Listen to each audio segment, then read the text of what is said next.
Hello students. आज हम topic करने जा रहे हैं इंटीरियर ऑफ द अर्थ। हमारी अर्थ का इंटीरियर है वो 3 लेयर से मिलके बना हुआ है। First one is crust, second one is mental और थर्ड वन इज कोर। और ये देखो, ये जो क्रस्ट है ये हमारी आउटर मोस्ट सॉलिड पार्ट है। सेकंड जो इसका मेन पॉइंट है, ये ब्रिटल इन नेचर होती है।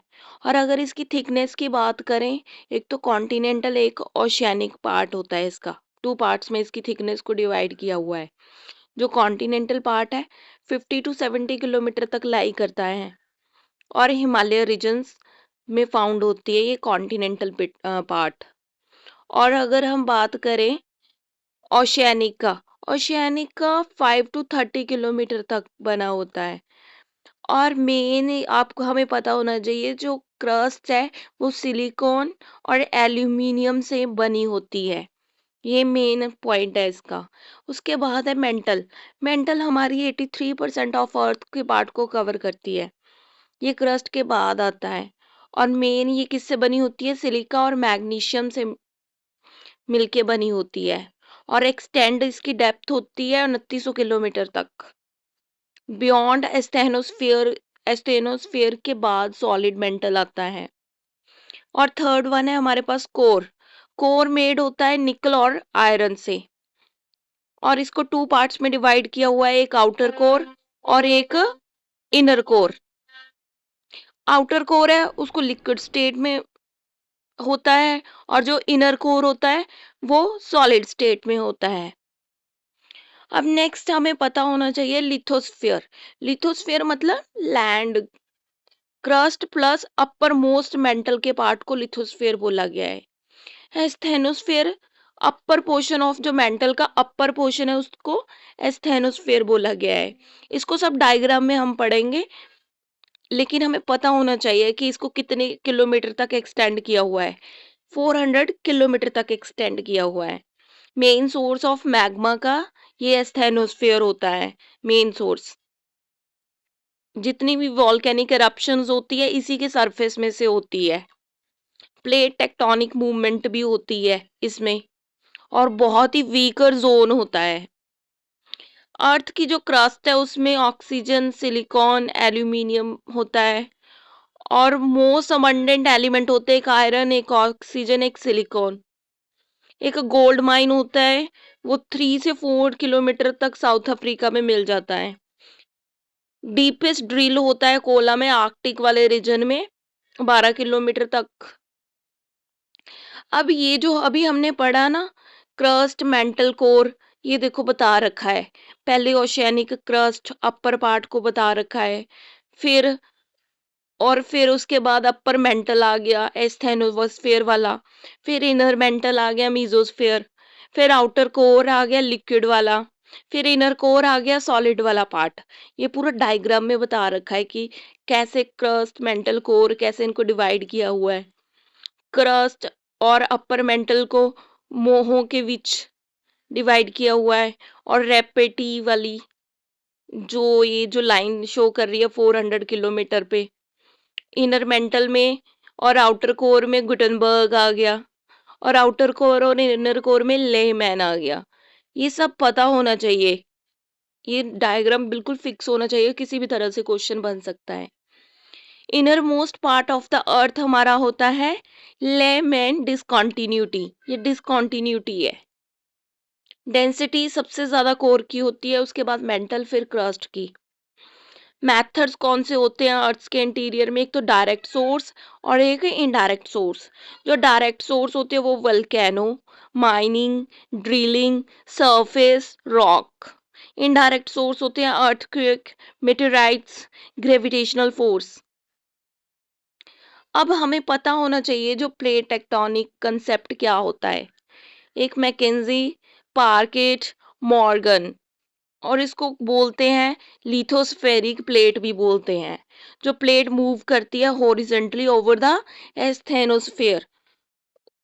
मेजर प्लेट्स का भी पता होना चाहिए कि मेजर प्लेट्स कौन सी। एक तो एंटार्क्टिका वाली, एक नॉर्थ अमेरिकन प्लेट है, एक साउथ अमेरिकन प्लेट है, एक पैसिफिक प्लेट है, 5th नंबर पे इंडिया, ऑस्ट्रेलिया, न्यूजीलैंड प्लेट है। 6th नंबर में Africa with eastern Atlantic plate है। 7th में यूरेशिया। माइनर प्लेट्स भी हमें नॉलेज होनी चाहिए। कोकोस प्लेट, ये सेंट्रल अमेरिका और पर्शियन पीपी के बीच है। और second one Nazca plate, south America. और थर्ड वन है अरेबियन प्लेट। फोर्थ वन है फिलिपिन प्लेट। और फिफ्थ वन है Caroline plate and Fuji plate, north east of Australia. ये जो है पैसिफिक प्लेट है, पीपी से शो किया हुआ है ये Pacific plate. And after this divergent boundaries plate है जो एक दूसरे से अवे जाती है, एक दूसरे से दूर जाती है, उसको बोल दिया डाइवर्जेंट बाउंड्रीज। स्प्रेडिंग साइड्स भी पूरा डायग्राम में शो कर रखा है। एग्जाम्पल है इसमें मिड अटलांटिक रिज वाली ये प्लेट होगी। And after this convergent boundaries में एक सबडक्शन हो जाता है, सिंक हो जाती है, सिंकिंग ऑफ प्लेट होती है, लाइक ओशियनिक एंड कॉन्टिन्यूटी वाली प्लेट में 2 ओशियनिक प्लेट्स होगी, ठीक है, 2 कॉन्टिनेंट प्लेट्स होगी।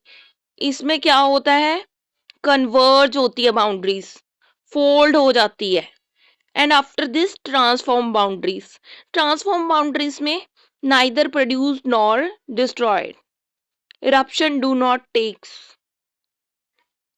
और ये पूरा डायग्राम में बता रखा है कि कैसे Pacific plate, oceanic crust, continuity crust, Indo Australian plate, subduction zone कैसे अकर होता है, ये पूरा डायग्राम में बता रखा है।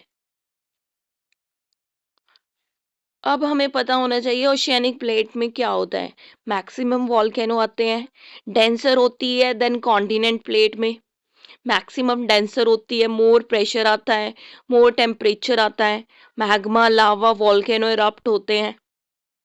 आफ्टर दिस हमें अर्थक्वेक की भी नॉलेज होनी चाहिए कि कुछ एंडोजेनिक फोर्सेस होती हैं जिसमें एनर्जी रिलीज हो जाती है अर्थक्वेक के कारण, उसको इलास्टिक एनर्जी भी बोलते हैं। नेचुरल जो अर्थक्वेक होते हैं वो लिथोस्फीयर में होते हैं। 98% of oceanic crust, 2% continental crust में अर्थक्वेक लाई करते हैं। अब स्टडी ऑफ अर्थक्वेक को बोलते हैं सिज्मोलॉजी, और जो इस वेव्स को मेजर करते हैं उसको बोलते हैं सिज्मोग्राफ। जो इक्वल इंटेंसिटी नोट करते हैं उसे आइसोसिस्मिक लाइन बोलते हैं। जिसमें सेम प्रेशर होता है वो आइसो बार होता है। जिसमें इक्वल सैलिनिटी होती है वो आइसोथैलाइन होता है। जो इक्वल ह्यूमिडिटी होती है वो आइसोह्यूम होता है। जो इक्वल सनशाइन होता है वो आइसोहेल होता है। इक्वल प्रेसिपिटेशन होती है आइसोहाइट्स। इक्वल टेम्परेचर होता है आइसोथर्म। इक्वल विंड सीड होती है आइसोटेक। स्नोफॉल आइसोनाइफ। फोकस क्या होता है हाइपोसेंटर में, जिसका ओरिजिन होता है अर्थक्वेक का। फोकस और hypocentre means origin of earthquake. ये वो पॉइंट होता है जहां पे अर्थक्वेक ओरिजिन होता है। ये पॉइंट होता है जहां पे एनर्जी रिलीज हो जाती है। And what is epicentre? Epicentre वो पॉइंट है जो surface nearest to the focus के नियरेस्ट वाला point. First one to experience the waves, epicentre में फर्स्ट वन होता है जहां पे हम वेव्स एक्सपीरियंस करते हैं। ये पॉइंट डायरेक्टली अबव होता है फोकस के, और मैक्सिमम डैमेज एपिसेंटर में ही होता है। ये पूरा डायग्राम में भी शो किया हुआ है। अब ये देखो, इसको अर्थक्वेक को 2 टाइप्स में इसमें वेव्स होती हैं। First one is body wave and second one is surface wave. जो बॉडी वेव होती है वो जनरेट होती है due to release of energy at focus और मूव करती है इन ऑल डायरेक्शन। जो सरफेस वेव्स होती हैं वो बॉडी वेव्स इंटरेक्ट करती है with surface rock and generate करती है न्यू सेट ऑफ वेव्स। जो बॉडी वेव्स होती हैं उसमें 2 वेव्स होती है, एक P waves and second one is S waves. जो सरफेस वेव्स होती हैं वो एल वेव को उसको डिनोट करते हैं। जो वेलोसिटी ऑफ वेव वो चेंज हो जाती है as they travel through materials with different densities. Denser material higher is the velocity. जितना मटेरियल डेंसर होगा उतनी ज्यादा वेलोसिटी क्या होगी, हायर होगी। आफ्टर दिस हमें पता होना चाहिए कि पी वेव क्या होती है। ये मूव फास्टेस्ट होती है, फर्स्ट टू अराइव होती है सरफेस पे, सिमिलर होती है साउंड वेव्स की तरह, ट्रेवल करती है गैसेस लिक्विड सॉलिड मटेरियल में, और लॉन्गिट्यूडिनल वेव होती है ये साउंड वेव में 1.7 टाइम्स फास्टर होती है देन एस वेव, और वाइब्रेट करती है parallel to the direction. And another one is S wave. S wave हमें पता होना चाहिए कि ये सेकंड होती है जो अर्थ के सरफेस पे रीच करती है। इसको ट्रांसवर्स वेव भी बोलते हैं। मोर डिस्ट्रक्टिव होती है देन पी वेव, ट्रैवल करती है ओनली इन सॉलिड मटेरियल में, परपेंडिकुलर होती है वेव पे, direction to the vertical planes के उसके परपेंडिकुलर होती है, और कोर में पास नहीं करती। And after this surface wave, जहाँ इसको एल वेव भी बोल देते हैं, ये लास्ट होती है जो रिपोर्ट करती है सिस्मोग्राफ में, मोर डिस्ट्रक्टिव होती है, इसके कारण कॉज करती है डिस्प्लेसमेंट ऑफ रॉक्स को, डिस्प्लेस कर देती है, लीस्ट स्पीड होती है इसकी, मोस्ट डैमेजिंग वेव्स होती है, लार्ज एम्पलीट्यूड होता है। पी और एस वेव को क्या बोलते हैं? L wave. After this shadow zone, shadow zone होता है इसमें पी और एस वेव हमने पता है। पी वेव होती है सिस्मोग्राफ लोकेट करता है बियॉन्ड 145 डिग्री फ्रॉम एपिसेंटर, और रिकॉर्ड करता है arrival of P waves cross S wave. ये पूरा डायग्राम में शो किया हुआ है। एस वेव होता है जो एंटायर जोन होता है बियॉन्ड 105 डिग्री और does not receive S waves. Shadow zone larger होता है इसमें, एस वेव ग्रेटर होती है as compare to P wave. ये पूरा डायग्राम में भी बता रखा है कि एस वेव का शैडो जोन देखो कैसे कितना ज्यादा होता है, as compare to P wave का शैडो जोन देखो कितना बिल्कुल कम होता है। अब हमें कुछ पता होना चाहिए जोन। जो जोन 5 होता है ना, वो सबसे ज्यादा रिस्क जोन होता है, हाई रिस्क जोन होता है, और वो उसमें शेकिंग हो जाती है हमारी अर्थ की। जोन 4 होता है, ये भी रिस्क जोन होता है। जोन 3 ये मॉडरेट रिस्क जोन होता है हमारा, और जोन 2 होता है ये सबसे कम लो रिस्क जोन होता है। जो जोन 5 है वेरी हाई रिस्क, इसमें कौन कौन सी स्टेट्स आती हैं? कश्मीर आता है, नॉर्थ ईस्ट आता है, उत्तराखंड, हिमाचल प्रदेश, अंडमान निकोबार, रन ऑफ कच्छ, ये जोन 5 में लाई करते हैं। जोन 4 में आते हैं Indo Gangetic basin, Delhi, Jammu and Kashmir, Maharashtra, Patna. Zone 3 में आते हैं part of Kashmir, western Himalayas. Zone 1 में आते हैं हमारे, कोई नहीं है जोन 1 में हमारे इस इंडिया में, जोन 2 वाले भी लिखे हुए हैं। आफ्टर दिस रिक्टर स्केल क्या होता है? रिक्टर स्केल वो मेजर करता है मैग्नीट्यूड ऑफ अर्थक्वेक, कि अर्थक्वेक कितनी इंटेंसिटी से आया है। मैग्नीट्यूड उसका 0 to 9 ये स्केल लाई करता है। इसका जो स्केल का मेजर करने के लिए होता है 0 to 9। 0 means least, 9 means high intensity. उसके बाद एक होता है मर्कैली स्केल, ये अकाउंट करता है विजिबल डैमेज कॉज्ड, कि कितना डैमेज हुआ है। मैग्नीट्यूड 1 to 12 तक इसकी स्केल की मेजरिंग होती है। उसके बाद पता होना चाहिए वोल्केनोज। वोल्केनोज एक तो लोअर डेंसिटी के होते हैं, एक हायर डेंसिटी के होते हैं। जो लोअर डेंसिटी के होते हैं उसमें ज्यादा हीट नहीं आती है, और जो हायर डेंसिटी के होते हैं वो मेंटल में ज्यादा होते हैं as compare to crust. Asthenosphere में ज्यादा वोल्केनोज होते हैं। सोर्स ऑफ मैग्मा एस्थेनोस्फेयर होता है, अपर मेंटल वाला पोर्शन। अब नेक्स्ट हमें पता होना चाहिए कि इरप्शन होती है फ्रॉम वॉल्केनिक एक्टिविटी, तो उसमें क्या क्या होता है? Gases, water vapour, CO2, NO2, SO2। उसके बाद positive effects of active volcano के क्या होते हैं? Volcanic ash and dust, very fertile, waste होती है for agriculture. Yellow stone, volcanic eruptions.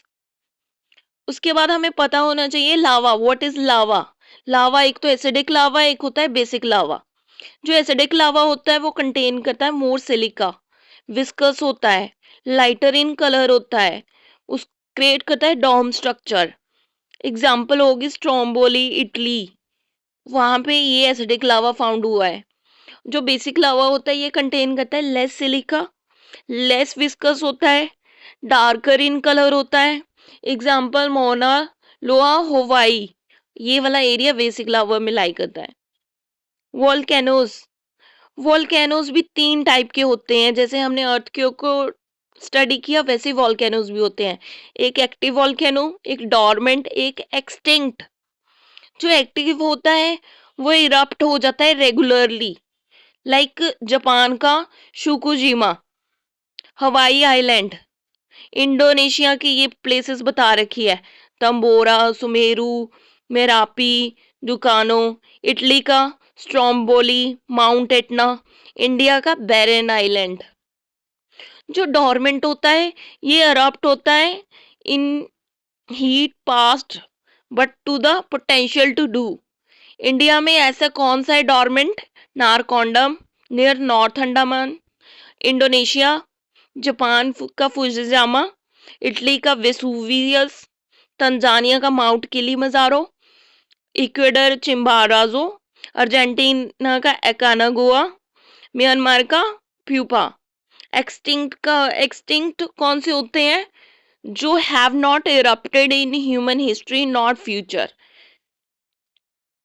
ना ही कभी हुए हैं और ना ही कभी फ्यूचर में होंगे। उसके बाद हमें पता होना चाहिए शील्ड वॉल्केनो क्या होते हैं। ये लार्जेस्ट वॉल्केनो ऑफ द अर्थ होते हैं, मेड ऑफ बेसाल्ट के बने होते हैं, वेरी फ्लूइड होते हैं। This region volcanoes are not steep, low होते हैं एक्सप्लोजिविटी के कारण। If somehow water gets into vent explosive develop हो जाते हैं इनटू सेंडर कोन। उसके बाद होते हैं composite volcano, more viscous lavas होते हैं then basalt, cooler than shield volcano, along with lava pyroclastic material and ash आती है इसमें, more steep than shield volcano. उसके बाद होते हैं कैल्डेरा वॉल्केनो, ये most explosive of the earth वाले होते हैं, इरप्ट हो जाते हैं to collapse on themselves rather than building tall structure. ये डायग्राम में बता रखा है, एक्सप्लोसिव होते हैं। फ्लड वॉल्केनो कौन सी होती है? जिसका हाई फ्लूइड लावा होता है, फ्लो करते हैं for long distance, Deccan trap होते हैं फ्रॉम इंडिया में। रॉक्स जो होती हैं वो लावा को कूल डाउन करती हैं, लोकेशन वॉल्केनिक रॉक और plutonic rock. Volcanic rock surface पे होती है और जो प्लूटोनिक रॉक होती है वो क्रस्ट में होती है। ये इस डायग्राम में बता रखा है। बैथोलिथ्स होते हैं, बैथोलिथ्स मैग्मेटिक मटेरियल होता है, मैग्मा का मटेरियल होता है जो कूल कर जाता है इन डीपर डेप्थ में, डेवलप्स करता है लार्जर डोम, कूल्ड करता है portion of magma, granitic bodies होती हैं। आफ्टर दिस लेकोलिथ, लेकोलिथ होता है large dome shaped intrusive bodies होती हैं, connected by pipe like conduit. Surface composite volcano होता है, for example Karnataka plateaus.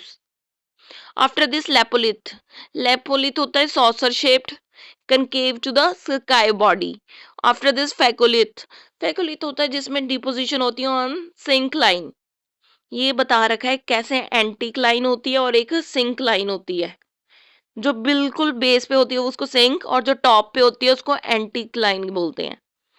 Horizontal bodies एक थिनर होती है एक थिक होती है, जो थिनर होती है उसको शीट्स बोलते हैं, जो थिक होती है वो उसको सेल्स बोलते हैं। ये हो गया हमारा topic interior of the earth. Thank you.